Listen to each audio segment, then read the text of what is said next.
আল্লাহ রাব্বুল আলামিন কোরআনে হাকিমে বলেছেন, উদউনি আস্তাজিব লাকুম, তোমরা আমার কাছে দোয়া করো, আমি তোমাদের দোয়া কবুল করব।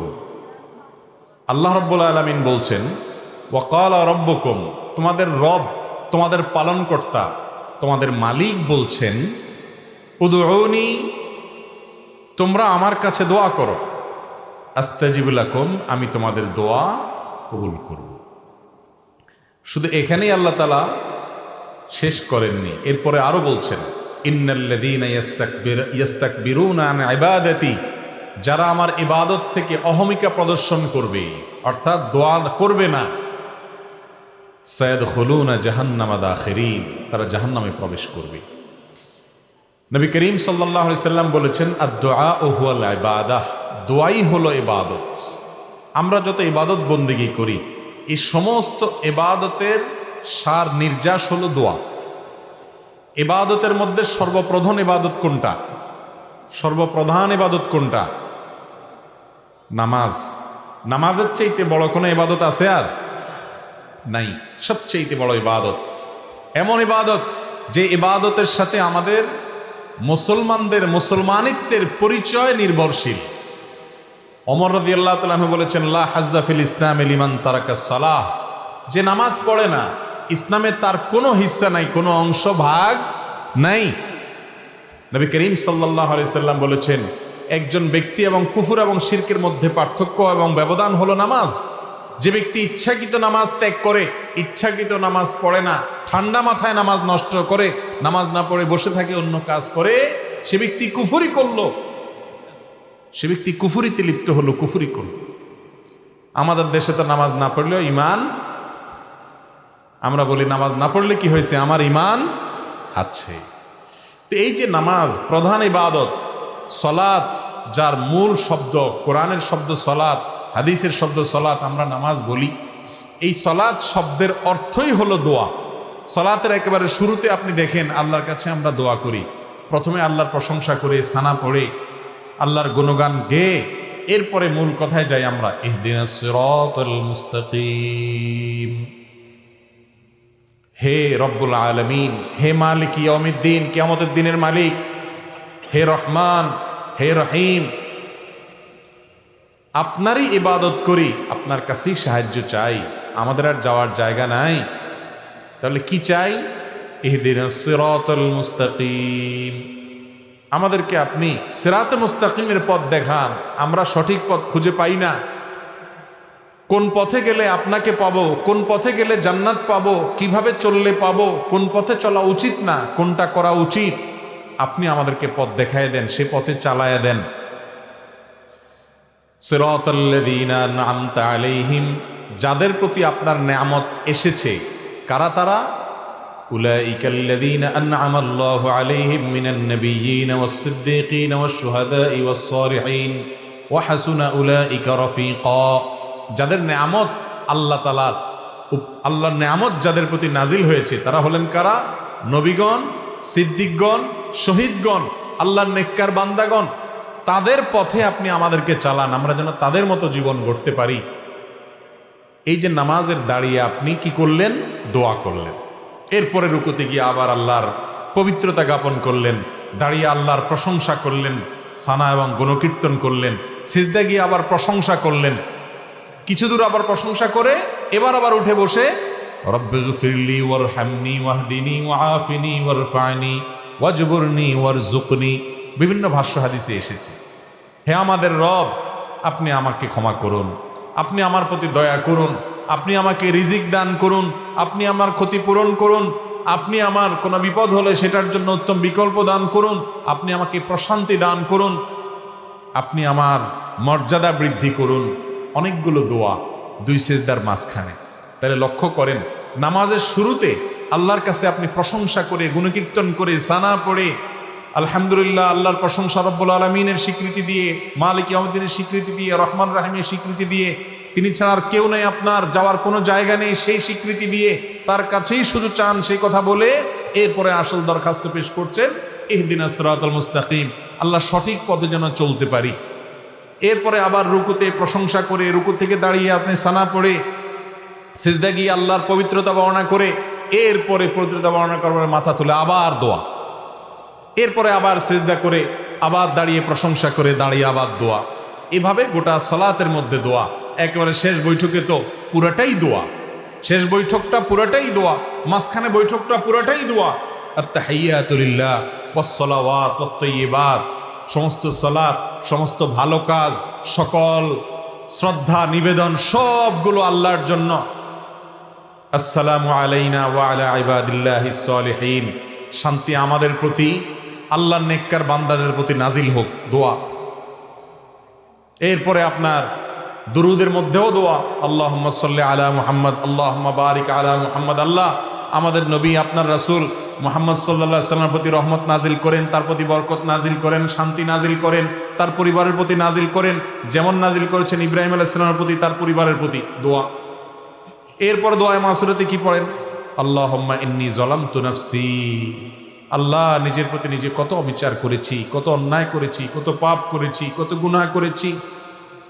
আল্লাহ আল্লাহুম্মা ইন্নী যালামতু নাফসি যুলমান কাসীরা, কত অপরাধ, অনেক অপরাধ করেছি। ওয়ালা ইয়াগফিরুয যুনুবা ইল্লা আনত, আল্লাহ আপনি ছাড়া কেউ মাফ করবে না, মাফ করার ক্ষমতা কারণ নাই। ফাগফিরলি মাগফিরাতাম মিন ইনদিক, অতএব আপনার পক্ষ থেকে আপনি মাফ করে দেন। ওয়ারহামনি, আপনি রহম করেন। ইন্নাকা আনতাল গফুরুর রহিম, আপনি ক্ষমাশীল, আপনি দয়ালু। আল্লাহুম্মা ইন্নী আউযুকা মিন আযাবিল কবর, আল্লাহ আপনার কাছে কবরের আযাব থেকে পানা চাই। ওয়া আউযু বিকা মিন আযাবিন নার, এবং জাহান্নামের আযাব থেকে আপনার কাছে পানা চাই। ওয়া আউযু বিকা মিন ফিতনাতিল মাহইয়া ওয়াল মামাত, জীবন এবং মরণের ফিতনা থেকে আপনার কাছে পানা চাই। ওয়া আউযু বিকা মিন শাররি ফিতনাতিল মাসীহিদ দাজ্জাল, দাজ্জালের ফিতনা থেকে আপনার কাছে পানা চাই। কিয়ামতের আগের বড় ফিতনা হিসাবে আবির্ভূত হবে, বহু মানুষ বেঈমান হয়ে যাবে দাজ্জালকে দেখে, তার কারিশমা দেখে, ভেলকি দেখে। সে সময় যেন আমি বেঁচে থাকলে তার ফিতনাতে ঈমান হারা না হই। তাহলে নামাজের শেষে পুরো বৈঠকে আপনি দোয়া করলেন, দাঁড়িয়ে দোয়া করলেন, দুই সিজদার মাঝখানে দোয়া করলেন। এই জন্য সলাত শব্দের অর্থই কি? দোয়া। ইমানদারের সারা জীবন হলো আল্লাহর কাছে দোয়ার মাধ্যমে নৈকট্য অর্জন লাভ করার সুবর্ণ সুযোগ। দোয়া হলো ইমানদারের সবচেয়ে বড় অস্ত্র, সবচেয়ে বড় হাতিয়ার। আপনার সমস্ত দুয়ার বন্ধ হয়ে গেছে, কেউ আপন নাই, কাউকে আপন মনে হয় না, আপনি আল্লাহর কাছে দোয়ার জন্য দুই হাত মেলে ধরুন। আপনি ভোর রাতে উঠে যান, তাহাজ্জুদে দাঁড়িয়ে যান, চোখের পানি ফেলেন, আল্লাহর সাথে একটু কথা বলেন, সিজদায় গিয়ে আল্লাহর সাথে কথা বলেন। আল্লাহর চাইতে আপন আর কেউ নাই। ভাইরা আমার, আমরা নিজেদের প্রতি নিজেরা যতটা আপন, নিজেদের প্রতি নিজেরা যতটা দয়ালু মায়ালু, আমাদের রব আমাদের প্রতি তার চাইতে অনেক বেশি মায়ালু। আল্লাহ রাব্বুল আলামিন এরপরও আমাদেরকে পরীক্ষা নেন, অনেক সময় আমাদেরকে কষ্ট দেন। সবর করতে পারলে তার বিনিময়ে মহা পুরস্কার রেখেছেন। এই দোয়া আল্লাহ রাব্বুল আলামিন বান্দার জন্য সবচেয়ে বড় সুযোগ দিয়েছেন। দোয়াটাকেই ইবাদত বলেছেন হাদিসে নবী করিম সাল্লাল্লাহু আলাইহি ওয়াসাল্লাম, দুআউ হুয়াল ইবাদা, দোয়াটাই কি? ইবাদত। দোয়াই হলো ইবাদত, ইবাদতের মগজ সার। কিন্তু সে দোয়া আজ আমাদের মাঝে নাই। আমরা দোয়া করাইতে পছন্দ করি, দোয়া করতে পছন্দ করি না। দোয়ার তিনটা ভার্সন আছে, একটা হলো দোয়া করা, আরেকটা হলো দোয়া চাওয়া, আরেকটা হলো দোয়া করানো। কয়টা ভার্সন হলো? তিনটা। দোয়া করা হলো আপনি আল্লাহর কাছে চাইলেন, এটা হলো দোয়া করা। দোয়া চাওয়া হলো, ভাই আপনি আমার জন্য দোয়া করেন, আমি শরীরটা ভালো না, ভালো যাচ্ছে না আমার, আপনি আমার জন্য দোয়া করেন। আমি বিপদগ্রস্ত, আমার জন্য দোয়া করেন। আমার বাবার জন্য দোয়া করেন, তিনি মারা গেছেন। আমার মা অসুস্থ, তার জন্য দোয়া করেন। তাকে নেককার মনে হয়, যে কোনো ইমানদার যে কোনো নেককারের কাছে দোয়া চাইলেন, এটা জায়েজ আছে। নবী করিম সাল্লাল্লাহু আলাইহি সাল্লামের কাছে সাহাবীরা দোয়া চাইতেন, সাহাবীরা একে অন্যের কাছে দোয়া চাইতেন। কারোর কাছে দোয়া চাওয়াতে কোনো দোষের কিছু নাই। তাহলে দোয়া করা এটা তো মূল কাজ, করতেই হবে। আর দোয়া চাওয়াটাও জায়েজ আছে। আরেকটা অপশন হলো দোয়া করানো। করানো বুঝেন কোনটা? করানো মানে হলো যেটাতে পয়সা খরচ হয়, সহজ বাংলায়। দোয়া করানো মানে কি? যে দোয়াতে কি হয়? বাজেট লাগে, বাজেট। দোয়া করাইতে বাজেট লাগে না? যেমন দোয়া করাইতে জিলাপি লাগবে, মিষ্টি লাগবে, হ্যাঁ, নাস্তার প্যাকেট লাগবে, হুজুরের হাদিয়া লাগবে, আগরবাতি লাগবে, তারপরে আপনার গোলাপ জল লাগবে, বাজেট লাগবে। বাজেট ছাড়া সাধারণত দোয়া হয় না, সাধারণত হয় না।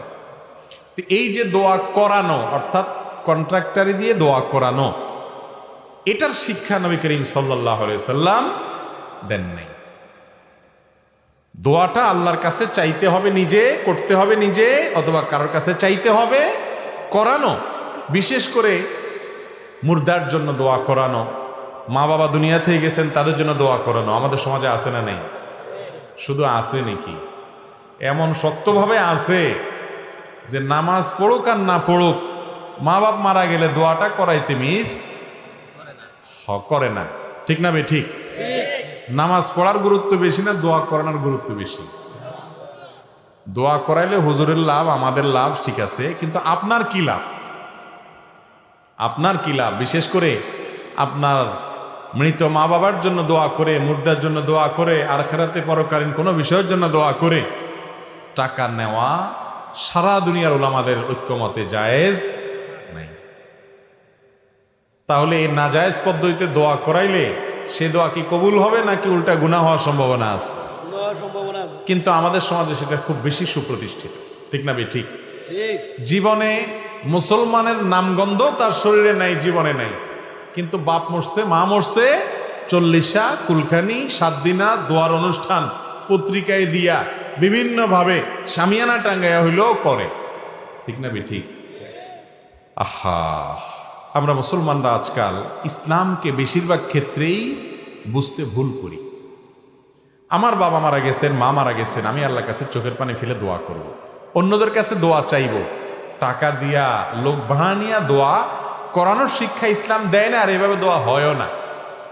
আপনি আমাকে টাকা বাড়াই দিলে হয়তো আমার চোখে পানি একটু বেশি আসবে, এটা ঠিক, কিন্তু ওই পানিয়ে আপনার মা বাবার কোনো উপকারে আসবে, কারণ এই পানি আল্লাহর ভয়ে না, ওইটা টাকার মায়া। ঠিক না বে ঠিক? চট্টগ্রামের দিকে কোথাকার জানি একবার একটা কাগজ দেখছিলাম, দোয়ার রেট লেখা আছে, দোয়ার রেট আছে যে 50 টাকা দিলে শুধু সংক্ষেপে, শুধু হাত উঠানো নামানো, সংক্ষেপে আরবিতে দোয়া হবে শুধু। 100 টাকা দিলে কিছু সময় লাস্টিং হবে, কিছু বাংলা দোয়াও সাথে অ্যাড হবে। আর 500 টাকা দিলে জম্পেশ একটা দোয়া হবে, সেখানে চোখের পানি পড়বে, কান্নাকাটি হবে, লম্বা চড়া সময় পাবে। আপনি কোন আইটেমের দোয়া চান? দোয়ার রকম ফের আছে না নাই? ভাইরা আমার, দোয়া ইবাদতের মগজ মূল।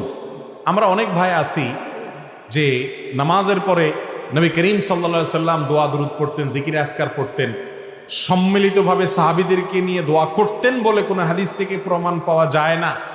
তিনি নামাজের পরে দোয়া দুরূদ পড়তেন। সেই মাসআলা জানার পর যে কোনো নামাজের পরে যে দোয়া কবুল হয় এটা ভুলে গেছে, জীবনের তোরে আল্লাহর কাছে হাত তোলাই ভুলে গেছে।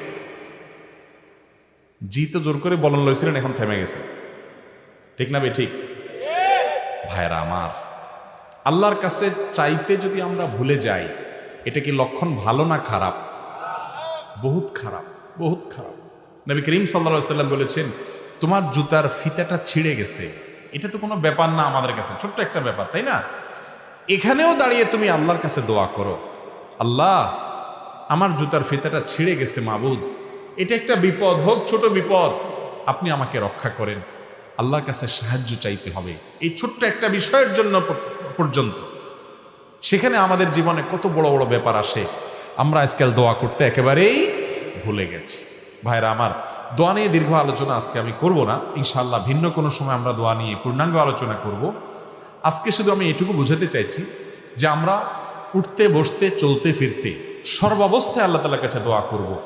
যে আমলটা সবচেয়ে বেশি করতে হয়, সবচেয়ে পরিমাণে বেশি করা লাগে, সে আমলটাকে আল্লাহ তাআলা করাটাকে সহজ করে দিয়েছেন, যাতে করে বান্দা সব সময় করতে পারে। এই জন্য আল্লাহর জিকির মুখে উচ্চারণ করবেন বা মনে মনে করবেন, এটার জন্য কি ওযু শর্ত? না। বিনা ওযুতে আল্লাহর জিকির করা যায় কি যায় না? কেন? কারণ জিকিরটা সারাক্ষণ করতে হয়। প্রিয় নবী সাল্লাল্লাহু আলাইহি সাল্লামের জীবনে আপনি যদি তাকিয়ে দেখেন, সুবহানাল্লাহ, জিকির ছাড়া তার জীবনে কোনো কাজই ছিল না, পুরো জীবনই জিকির। ঘর থেকে বের হচ্ছেন বিসমিল্লাহ, ঘরে প্রবেশ করছেন বিসমিল্লাহ, ঘুমাইতে যাচ্ছেন দোয়া, ঘুম থেকে উঠে দোয়া, ঘুম ভেঙে গেছে দোয়া, টয়লেটে ঢুকতেছেন আল্লাহর নাম নেওয়া দোয়া, টয়লেট থেকে বের হচ্ছেন আল্লাহর নাম নেওয়া দোয়া, রাতে শোয়ার আগে অনেক দোয়া, সকালে দোয়া, সন্ধ্যায় দোয়া, বাজারে ঢুকতে দোয়া। এরকম ভাবে জীবনের প্রতিটা পদক্ষেপে, প্রতিটা পায়ে পায়ে, প্রতিটা কাজে কাজে দোয়া আর দোয়া, দোয়া আর দোয়া। যেহেতু সারাক্ষণ দোয়া করতে হয়, সারাক্ষণ জিকির করতে হয়, এই জন্য জিকিরেও অজু লাগে না, দোয়াতেও অজু লাগে না। অজু থাকলে ভালো, পবিত্র অবস্থা দোয়া করা অনেক বেশি ভালো, উত্তম। দোয়া কবুল হওয়ার জন্য জোরালো আশা করা যায় অজু থাকলে, কিন্তু বিনা অজুতেও দোয়া করা যায়। কেন? কারণ দোয়া এমন একটা জিনিস যেটা মানুষের সারাক্ষণ করতে হয়। একজন মানুষ শুয়ে আছেন, তিনি এই শুয়ে শুয়ে ঘুম আসছে না, তিনি আল্লাহর কাছে দোয়া করতে পারেন, তার নিজের জন্য, অন্যদের জন্য, জীবিতদের জন্য, মৃতদের জন্য আল্লাহর সাথে কথা বলতে পারেন। দোয়া হলো আল্লাহর সাথে কথা বলার সুযোগ। ভাইরা আমার, এই সুযোগটা আজ আমরা অনেকেই হাতছাড়া করি। ইমানদারের সবচেয়ে বড় অস্ত্রটা আজ অবহেলিত থেকে যায়, আমরা ব্যবহার করি না, সেটা হলো দোয়া। আল্লাহর কাছে দোয়া করবো তো ইনশাল্লাহ সব সময়। ভাইরা আমার, দোয়া করার ব্যাপারে আমাদের একটা ভয় আছে, একটা আতঙ্ক আছে। আতঙ্কটা কি? আমরা মনে করি আমাদের দোয়া কি আর কবুল হবে, এই জন্য আমরা নিজেরা দোয়া টোয়া করি না, যে আমি দোয়া করি কি হবে, গুনাহগার মানুষ। হুজুরে 20, 50, 100, 200, 500, 1000 টাকা দিলে হুজুর দোয়ার মায়ের পেজগুলো ভালো জানেন, কত সুন্দর ছন্দের তাল মিলায়া মিলায়া, সুর দিয়া হ্যাঁ, কবিতার সাথে আপনার সুন্দর করে গোছায়া হুজুর দোয়া করেন। আমি তো এত মায়ের পেজ দিয়ে দোয়া করতে জানি না। এই কারণে আমাদের অনেক ভাই বোন নিজেরা আল্লাহর কাছে দোয়া করা থেকে মাহরুম থাকেন, বঞ্চিত থাকেন। ঠিক না ভাই? ঠিক। ভাইরা আমার, আল্লাহ তাআলার কাছে দোয়া কবুলের জন্য খুব মায়ের পেজ দিয়ে, খুব আপনার সুন্দর গোছানো ভাষা দিয়ে, খুব আবেগ সৃষ্টি হয় সেরকম সুরের তালে তালে, ছন্দের তালে তালে দোয়া করতে হবে, এমন কোন শর্ত কোরআন হাদিসের কোথাও বলা হয় নাই। দোয়া কবুলের জন্য মূল যে বিষয়টা লাগবে সেটা কি?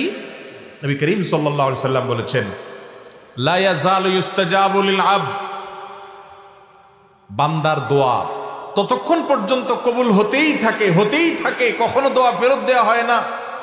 মা লাম ইয়াদউ বিইসমিন আও কাতিআতি রাহমিন, যদি কোনো পাপের দোয়া না করে, অন্যায় কাজের জন্য দোয়া করে, আল্লাহ আমি যেন এই আকামটা করতে পারি তৌফিক দান করে, এরকম যদি দোয়া না করে, আর আত্মীয়তার বন্ধন ছিন্ন করার জন্য দোয়া যেন না করে, আল্লাহ অমুকের চেহারা যেন আমি আর না দেখি, তার সাথে আমার কোনো সম্পর্ক যেন না থাকে, আত্মীয় স্বজনের সাথে এরকম সম্পর্ক ছিন্ন হওয়ার মতো খারাপ দোয়া যদি না করে, পাপের কোনো অপরাধ কাজের জন্য আল্লাহর কাছে যদি দোয়া করার স্পর্ধা না দেখায়, আত্মীয়তার সম্পর্ক ছিন্ন করার যদি দোয়া না করে, এবং তাড়াহুড়ো যদি না করে, এই 3 কাজ যদি করে, বান্দার দোয়া আল্লাহ অবশ্যই কবুল করেন। আরেকটা সম্পূরক শর্ত হলো দোয়া কবুলের জন্য হালাল উপার্জন। যার উপার্জন হালাল, যার দেহ গঠিত হয়েছে হালাল খাদ্য দ্বারায়, আল্লাহ তাআলা তার দোয়া ফেরত দেন না। আপনি দোয়া করতে চান, হালাল উপার্জনটার দিকে খেয়াল রাখেন। দোয়ার শুরুতে আল্লাহর প্রশংসা করেন, নবী করিম সাল্লাল্লাহু আলাইহি ওয়াসাল্লামের প্রতি দুরূদ প্রেরণ করেন, আল্লাহ আপনি তার প্রতি রহম করেন, এভাবে দোয়া করেন। এরপরে যত বৈধ চাওয়া আছে সেগুলো পেশ করেন। দোয়ার করে শেষ করার পর কবুল হলো না কেন, দোয়া এখনো কবুল হয় নাই, অস্থির হবেন না। যদি অস্থির হন, তাড়াহুড়া করেন, তাহলে সেই দোয়ার কোনো লাভ আপনি পাবেন না। দোয়া কবুলের 3টা ধাপ আছে ভাই। একটা ধাপ হলো আপনি যে জিনিসটা চাইছেন হুবহু সেই জিনিসটাই পেয়ে গেলেন, এটা একটা। আরেকটা হলো যে জিনিসটা চাইছেন সেই জিনিসটা পাইলেন না, তাহলে কি পাইলেন? অন্য আরেকটা পাইলেন। অন্য যেটা পাইছেন সেটা আপনার আল্লাহর কাছে চান নাই। অনেক সময় সন্তান, ছোট বাচ্চারা মা বাবার কাছে যেটা চায় তার চাইতে দরকারি জিনিসটা তার দরকার আছে, সে বুঝে না, তখন মা বাপ ঠিকই যেটা দরকার সেটা দিয়ে দেয়। ঠিক না বে? ঠিক। ঠিক একইভাবে আমরা আল্লাহর কাছে একটা জিনিস চাই, অনেক সময় মনে করি এটা পাইলে মনে হয় সুখের সাগরে ভাসবো, এর চাইতেও দরকারি একটা জিনিস আমার দরকার, সেটা আমার মাথায় নাই। আল্লাহ তাআলা দেখা যায় আমার ওই দোয়াটা কবুল না করে, অর্থাৎ যেটা চাইছি সেটা না দিয়ে তার চেয়ে দরকারি একটা দেয়। এটাও এক প্রকারের দোয়া কবুল। দোয়া কবুলের 3 নম্বর ধাপ হলো আমরা আল্লাহর কাছে দোয়া করলাম, দুনিয়াতে কিছুই পাবো না, কিন্তু এই দোয়াটার বিনিময়ে আখিরাতে একটা পুরস্কার জমা হবে। ওই পুরস্কার পাওয়ার পরে বান্দা বলবে, আল্লাহ দুনিয়াতে কোনো দোয়া কবুল না হয়ে আজকে যদি সবগুলোর জন্য সওয়াব পাইতাম তাহলে সেটাই আমার জন্য বেটার হইতো, ভালো হইতো। দুনিয়ার দোয়া যে কবুল হয়েছে সেটা তো মৃত্যুর সঙ্গে সঙ্গে দোয়ার যে উপকারিতা শেষ, আখিরাতে যেটা জমা আছে এটা তো অনন্ত অসীম কাল পর্যন্ত আমি ভোগ করতে পারবো। এই জন্য ইমানদার দোয়া করার পর কবুল হইল না কেন, দেরি হইল কেন, কবুল হচ্ছে না কেন, অস্থির হবে না, নিরাশ হবে না। দোয়া এই কথা চিন্তা করে যে কবুল হয় না তাহলে ছেড়ে দেই, এই চিন্তা করে দোয়া ছেড়ে দিবে না। এরকম যদি দোয়া করতে থাকে, আস্থা থাকে যে দোয়া কখনো বিফলে যাবে। আপনার যদি হালাল উপার্জন থাকে, আপনি যদি হালাল ভক্ষণ করে দোয়া করেন, আপনি যদি আল্লাহর কাছে হারাম কোনো দোয়া না করেন, আপনি যদি দোয়া করার পরে হুলস্থুল না করেন কবুল হলো না কেন এই কথা বলে, আপনি যদি আল্লাহর কাছে কায় মনোবাক্যে অন্তরের গভীর থেকে বিনয়ের সাথে, মনোসংযোগের সাথে, খুশুর সাথে, আন্তরিকতার সাথে আল্লাহর কাছে যদি দোয়া পেশ করেন, দোয়াতে যদি নবী সাল্লাল্লাহু আলাইহি ওয়াসাল্লাম দুরূদ পেশ করেন, আল্লাহর প্রশংসা করেন, আপনার ওই দোয়া গুলি মিস হলেও মিস হওয়ার কোনো কারণ নাই। আপনি দোয়ার উপকারিতা বা ধাক্কা অনেক সময় অনেক পরে দেখবেন, অনেক পরে দেখবেন। আল্লাহর বিভিন্ন নবী রাসূলদের দোয়ার কথাই কোরআনে আছে। আল্লাহ রাব্বুল আলামিন উল্লেখ করেছেন, হয়তো কখনো কেউ দোয়া করেছেন কবুল হয়েছে অনেক পরে এসে, আছে না নাই? আমরাও নিজেরা যখন দোয়া করি খেয়াল করবেন, শেখ শাহরবি রাহিমাহুল্লাহ তিনি একটি কথা বলতেন যে আমরা অনেক সময় দোয়া করার পর দেখা যায় দোয়া করছি আরো 10 বছর আগে, এরপরে আমি ছেড়েও দিছি দোয়া, ভুলেও গেছি দোয়া যে করছি, 10 বছর পরে সেই জিনিসটা পেয়ে গেছি যেটা আমি 10 বছর আগে আল্লাহর কাছে চাইছিলাম। এরকম অনেক সময় হয় কি হয় না? আমরা ভুলে যাই কিন্তু আমাদের মালিক ভুলেন না। এই জন্য বুদ্ধিমান ইমানদার দোয়া করতে থাকবে, দোয়া করতে থাকবে। বড় দামি যে জমি অ্যাসেট আছে, এই অ্যাসেটটা কেউ বেদখল করে রাখছে, ঝামেলা করছে, কোনোভাবে সমাধান করতে পারছেন না, বিভিন্ন জায়গায় গেছে, তাবিজ কবজ অনেক কিছু অনেকে দিচ্ছেন কিন্তু উপকারে আসে নাই। তো স্যার রাহিমাহুল্লাহর বক্তব্যে বলেছেন যে আমার কাছে একবার এসে বলেছেন যে আপনি একটু বলেন তো কি আমল করব। তো স্যার তাকে শিখাই দিলেন যে আপনি তাহাজ্জুদের সময় উঠবেন, আল্লাহর কাছে সুন্দর করে 2 রাকাত করে লম্বা সময় নিয়ে ধীরে ধীরে রুকু সিজদা বড় করে করে আপনি একটু নামাজ পড়বেন। এরপর তাহাজ্জুদের পরে আল্লাহর সামনে হাত তুলে চোখের পানি ফেলে নিজের অসহায়ত্বের কথা স্বীকার করে, আল্লাহ আমার কেউ নাই, আমার কোনো বড় পাওয়ারফুল ব্যক্তি নাই, বড় কোনো হ্যালো বলার লোক নাই, পয়সা করি নাই, গায়ের জন্য নাই, আল্লাহ আমি দুর্বল, কিন্তু আমি আপনার গোলাম, একটা পরিচয় আমার আছে, আপনি আমার মালিক, আপনি আমাকে হেফাজত না করলে কেউ করেন না। একটু ভালো করে দোয়া করেন, চোখের পানি ফেলেন, সেজদায় গিয়ে লুটিয়ে পড়ে আল্লাহর কাছে দোয়া করেন। আকরাবু মা ইয়াকুনুল আবদু মির রাব্বিহি ওয়া হুয়া সাজিদ, বান্দা সবচেয়ে আল্লাহর কাছে যেতে পারে যখন সেজদায় চলে যায়, ওই জায়গায় গেলে দোয়া করেন। লোকটা সেভাবে দোয়া করলেন। স্যার রাহিমাহুল্লাহ তার বক্তব্যে বলেছেন যে কিছুদিন পরেই সে লোকটা আমার কাছে এসে বললেন যে আল্লাহ রাব্বুল আলামিন আমাকে অলৌকিকভাবে, অবিশ্বাস্যভাবে আমাকে আল্লাহ তাআলা আমার এই বিপদ থেকে উদ্ধার করে দিয়েছেন এই দোয়ার মাধ্যমে। আমরা দোয়া করবো না আল্লাহর কাছে ইনশাআল্লাহ? ইনশাআল্লাহ। দোয়া আজকে বিদায় হয়ে গেছে ভাই, দোয়া আমরা এখন আর করি না। উঠতে বসতে মুখে দোয়া তো পড়বই, আর বিশেষভাবে আল্লাহর কাছে লম্বা সময় নিয়ে একটু কথা বলবো। প্রতিদিন একটা বার অন্তত আল্লাহর সাথে একটু কথা বলতে হবে, চেষ্টা করবো না আমরা সবাই ইনশাআল্লাহ? আল্লাহ তাআলা আমাদের সবাইকে তৌফিক দান করুন। দোয়ার ক্ষেত্রে কোরআন এবং হাদিস যে ফরম্যাট শিক্ষা দিয়েছে, সেই ফরম্যাটের দোয়াগুলোকে আপনি যদি করেন সবচেয়ে বেটার, সবচেয়ে উত্তম, কবুল হওয়ার সবচাইতে বেশি সম্ভাবনা, কারণ এই ফরম্যাটটা স্বয়ং আল্লাহর পক্ষ থেকে প্রাপ্ত, রাসূল আকরাম সাল্লাল্লাহু আলাইহি ওয়াসাল্লামের তরফ থেকে প্রাপ্ত। নবীজির সেখানে দোয়াগুলো বেশি বেশি পড়বেন। আমরা অনেক সময় দেখি বিভিন্ন ওজিফার বই পড়ে অনেক মহিলারা, মা বোনরা, দাদি চাচিরা, অনেক মুরব্বীরা, এই সমস্ত ওজিফার বইতে যেসব দোয়া লেখা আছে, এই দোয়াগুলো না কোরআনে বর্ণিত না হাদিসে বর্ণিত। এমনিতে যে কোনো ভাষায় দোয়া করা যায়। আপনি আল্লাহর কাছে বাংলা দোয়া করলেও আল্লাহ কবুল করবেন। আপনার মনে মনে কি বলছেন সেটাও আল্লাহ তাআলা বুঝেন। ওই হুজুর দোয়ার মায়ের পেজ বুঝে আপনি বুঝেন না, তারপরও আল্লাহ তাআলা আপনার দোয়া কবুল করবেন। আপনি গুনাহগার, আপনার দোয়া কি কবুল হবে? এই চিন্তা করে যারা দোয়া থেকে দূরে থাকছেন, নিশ্চিত থাকেন আপনাকে দূরে রাখছে স্বয়ং ইবলিস। কারণ ইবলিস জানে দোয়ার মাধ্যমে আপনি পাতাল থেকে আকাশে উঠে যাবেন, দোয়ার মাধ্যমে আপনি জাহান্নামী থেকে জান্নাতি হবেন, দোয়ার মাধ্যমে আপনার সাথে আল্লাহর সম্পর্ক গাঢ় হবে, দোয়ার মাধ্যমে আপনার ঈমান মজবুত হবে, দোয়ার মাধ্যমে আপনার ইবাদত প্রকৃত অর্থে ইবাদত হবে। এই জন্য ইবলিস আপনাকে দোয়া থেকে দূরে রাখানোর জন্য, দোয়া থেকে মাহরুম করার জন্য, বঞ্চিত রাখার জন্য আপনাকে নিরাশ করে দেয়। বলে যে না, তোর দোয়া কি কবুল হতে, এত পাপ করছস, এত গুনাহ করছস, তোর দোয়া কি কবুল হবে? এরকম ইবলিস বলে কি বলে না? একটা ঘটনা আপনাদেরকে বলি। মিস্টার ইবলিস, শয়তান, সে যত খারাপ, আমরা কেউ কি এত খারাপ হইতে পারবো? কথা বুঝেন নাই? আমরা যত খারাপ হই ইবলিসের চাইতে বেশি খারাপ হইতে পারবো?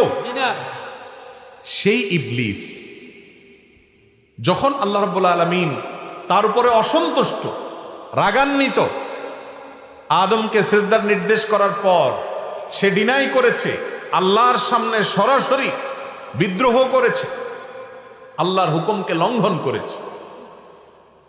এই মুহূর্তে আল্লাহর রাগান্বিত অবস্থায় সে আল্লাহর কাছে দোয়া করে বসছে। ইবলিস দোয়া করছে, বুঝেন কি দোয়া করছে? যে আল্লাহ আমাকে আনজিরনি ইলা ইয়াউমি ইউবআসুন, আল্লাহ আমাকে সুযোগ দেন, আমার হায়াতটা বাড়ায় দেন, কিয়ামত পর্যন্ত যেন মরণ না হয়, শয়তানি যাতে কিয়ামত পর্যন্ত করতে পারে, হায়াতটা বাড়ায় দেন। এ দোয়া কে করছে? ইবলিসে। কার কাছে করছে? কোন টাইমে করছে? আল্লাহর রাগের সময়। আল্লাহর অবাধ্য হয়েছে, সামনে বেয়াদবি করেছে, হুকুম লঙ্ঘন করেছে। আল্লাহ তাআলা তো চাইলে তাকে চরম শাস্তির মধ্যে তখনই ফেলতে পারেন। ওই রাগের মুহূর্তে পর্যন্ত আল্লাহর কাছে সে দোয়া করে বসছে। মজার বিষয় হলো সাথে সাথে আল্লাহ দোয়া মঞ্জুরও করছে। মঞ্জুর করছেন না করেন নাই? এরপরের আয়াত কি? ইন্নাকা মিনাল মুনজারিন, যাও তোমাকে ছাড় দিলাম, সুযোগ দিলাম, তুমি কিয়ামত পর্যন্ত হায়াত পাইবা, তোমার মৃত্যু আসবে না। সবাই মরবে, মানুষ মরবে, তুমি মরবা না, তুমি কিয়ামত পর্যন্ত বেঁচে থাকবা। তাহলে ইবলিস যদি আল্লাহর রাগের সময় আল্লাহর কাছে দোয়া করে সাথে সাথে দোয়া মঞ্জুর করাইতে পারে, আপনার আমার দোয়া কবুল হবে কি হবে না? ইনশাআল্লাহ। এরপরও যদি কেউ আল্লাহর কাছে দোয়া করতে ইতস্তত বোধ হয়, যদি দোয়া করতে দ্বিধা হয়, যদি দোয়া করতে সংশয় হয়, তার চাইতে কপাল পড়া আর কেউ হতে। ইবলিসের দোয়া যদি কবুল করে, আপনি আল্লাহর ইমানদার বান্দা, হয়তো ভুল ত্রুটি করেছেন, কিন্তু আপনি বেঈমান না, আপনি কাফের না, আপনি ইবলিসের মতো খারাপ হতে পারবেনও না। তার চাইতে হাজার লাখো গুণ ভালো আপনি আল্লাহর প্রিয় বান্দা, আল্লাহর আদরের বান্দা। আপনি আল্লাহর কাছে দোয়া করলে আল্লাহ দোয়া অবশ্যই শুনবেন ইনশাআল্লাহ। দোয়া করবো তো ইনশাআল্লাহ।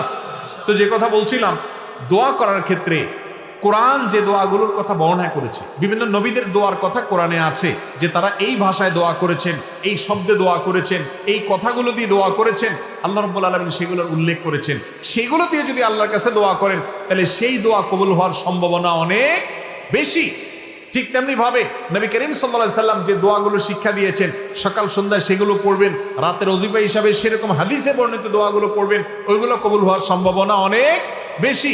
আর ওজিফার কোনো দোয়া যদি থাকে, সেগুলোর অর্থের মধ্যে খারাপ কিছু যদি না থাকে, পড়তে পারেন, কিন্তু আপনার সামনে এ ক্লাসের সুযোগ আছে, কোরআনের দোয়া, হাদিসের দোয়া যেটা কবুল হয়ে গেছে অলরেডি, সেগুলো কবুল হওয়া দোয়াগুলোকে আপনি বেশি বেশি পাঠ করবেন, সেটা হলো অধিক বুদ্ধিমানের কাজ।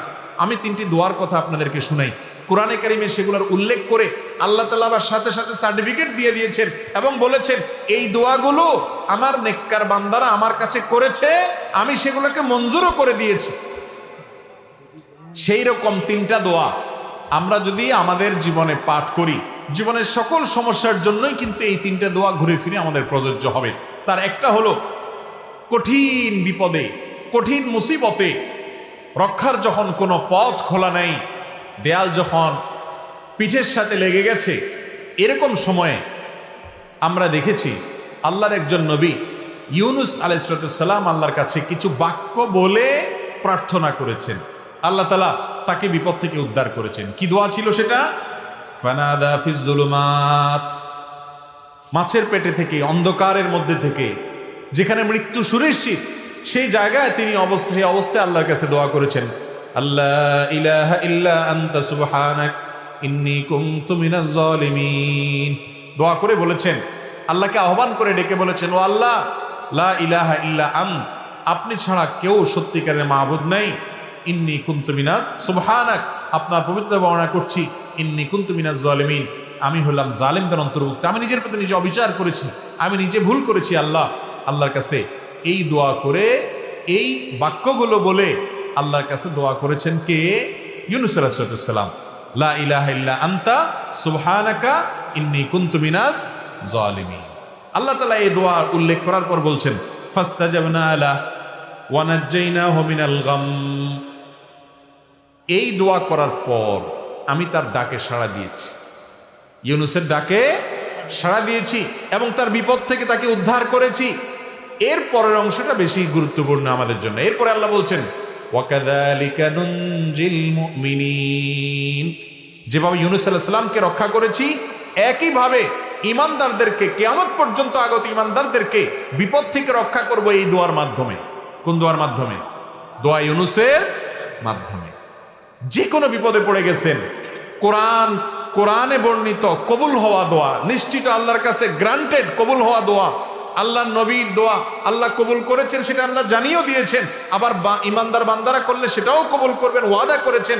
শুধু তিনি ওয়াদা করছেন তা নয়, নবী করিম সাল্লাল্লাহু আলাইহি সাল্লাম বলেছেন, আল্লাহর কোন বান্দা যখন ইউনুস আলাইহিস সালাম এর দোয়া লা ইলাহা ইল্লা আনতা সুবহানাকা ইন্নী কুনতু মিনাজ জালিমিন, এটা মূলত আল্লাহর প্রশংসা মাখা একটা বাক্য, যেটার মাধ্যমে দোয়াও লুকায়িত আছে, আল্লাহর কাছে প্রার্থনা আছে এর মধ্যে অন্তর্নিহিতভাবে। এই বাক্যের মাধ্যমে যে ব্যক্তি দোয়া করে, নবী করিম সাল্লাল্লাহু আলাইহি সাল্লাম বলেছেন, সে দোয়া কবুল না হয়ে পারে না। তাহলে যে কোনো বিপদ আপদে কোরআনের একটা কবুল হওয়া দোয়া আপনি পাঠ করতে পারেন, সেটা হলো ইউনুস আলাইহিস সালামেরটা। সেই বাক্য হলো আল্লাহকে ডেকে বলবেন, ও আল্লাহ লা ইলাহা ইল্লা আনত সুবহানাকা ইন্নী কুনতু মিনাজ জালিমিন। মানুষের জীবনে আরেকটা বড় সমস্যা হলো অসুখ বিসুখ, দুরারোগ্য ব্যাধি, এমন মুসিবত, এমন অসুখ যে অসুখ থেকে আরোগ্য লাভের কোনো উপায় আমরা খুঁজে পাচ্ছি না। সাধারণ চিকিৎসা আমরা গ্রহণ করব সুন্নাত, নবী করিম সাল্লাল্লাহু আলাইহি সাল্লাম বলেছেন, তোমরা চিকিৎসা গ্রহণ করো, রোগ হলে ঔষধ সেবন করো। আপনার কোনো দুষ্ট জিনের প্রভাব যদি আপনার মধ্যে হয়ে থাকে বলে প্রমাণিত হয়, তাহলে আপনি কোরআন হাদিসের আলোকে ঝাড়ফুঁক করেন, ঠিক আছে, এগুলা গ্রহণ করেন। তবে মূল কাজ ওই আসল জায়গায় দরখাস্ত করে রাখেন, কারণ মঞ্জুর হবে সেখান থেকে।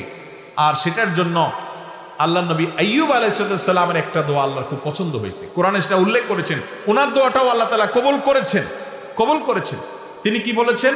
তিনি বলেছেন, আন্নী মাসসানিয়াদ দুররু ওয়া আনতা আরহামুর রাহিমিন। তার অসুখটা ছিল অনেক মারাত্মক অসুখ, অনেক কষ্টের অসুখ, যে অসুখের কারণে তার কষ্টের শেষ সীমানায় তিনি পৌঁছে গেছেন। এত কষ্ট, এত যন্ত্রণা, এত অসুখ, এটা থেকে রক্ষার জন্য তিনি বলেছেন, রব্বি আন্নী মাসসানিয়াদ দুর, ও আল্লাহ আমার কষ্ট আমাকে পেয়ে বসেছে, কষ্ট পেয়ে বসেছে, আমার অনেক কষ্ট আল্লাহ, অনেক অসুখ। ওয়া আনতা আরহামুর রাহিমিন, অথচ আপনি সকল দয়ালুদের মধ্যে শ্রেষ্ঠ দয়ালু, অর্থাৎ আমার প্রতি রহম করেন। এটা বলার পর আল্লাহ বলছেন, ফাস্তাজাবনা লাহু ফাকাশাফনা বিহি মা বিহি মিন দুর। এই দোয়া করার পর আমি তার দোয়া কবুল করেছি এবং তার বিপদকে দূর করেছি। তাহলে অসুখ বিসুখ হলে আইয়ুব আলাইহিস সালামের দোয়াটা করবেন। সেটা কি? আন্নী মাসসানিয়াদ দুররু ওয়া আনতা আরহামুর রাহিমিন। তোমার রব্বি আন্নী মাসসানিয়াদ দুররু ওয়া আনতা আরহামুর রাহিমিন। হে আল্লাহ, আমার অসুখে পেয়ে বসেছে, অনেক কষ্ট হচ্ছে, আপনি আরহামুর রাহিমিন, আপনি সবচেয়ে বড় দয়ালু।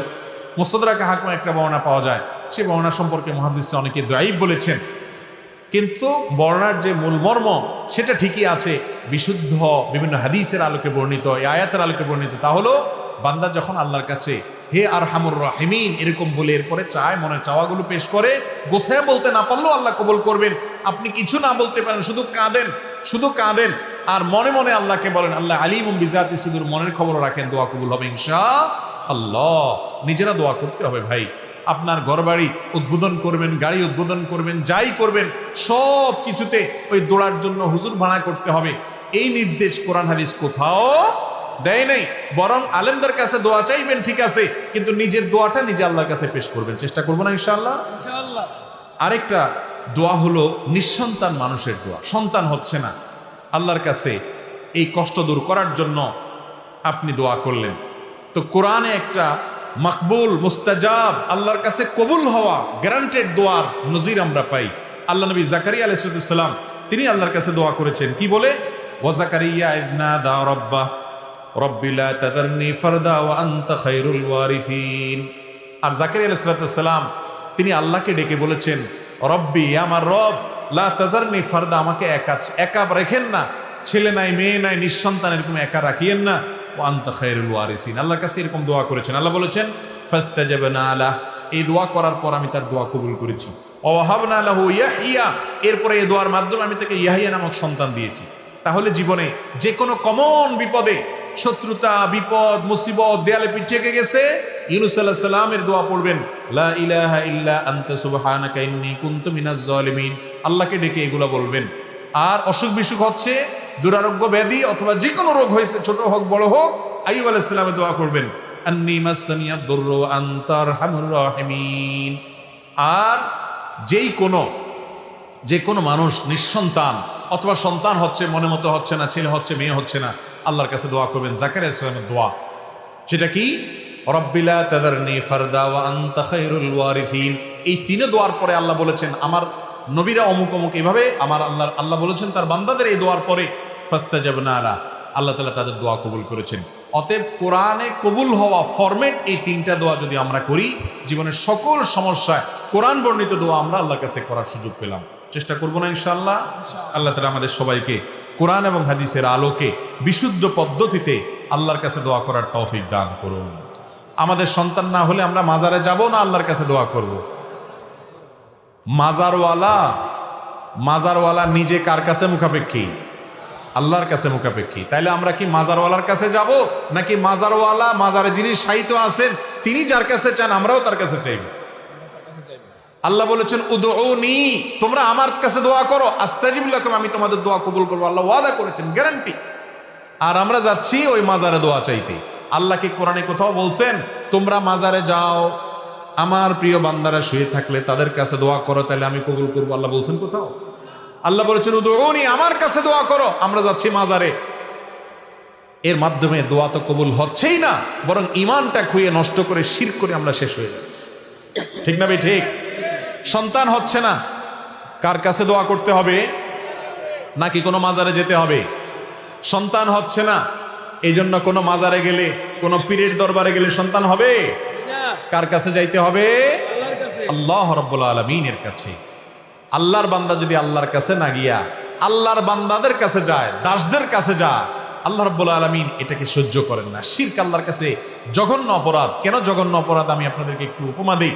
এখানে যদি ধরেন প্রধানমন্ত্রী আসেন, প্রধানমন্ত্রীর চেয়ারে আপনি যদি একজন চৌকিদারে বসান, ওনার জন্য যে মালা বানাইছেন একই মালা যদি চৌকিদার সাহেবের গলায় দেন, তাহলে প্রধানমন্ত্রীর মেজাজ কি পরিমাণ গরম হবে বলেন?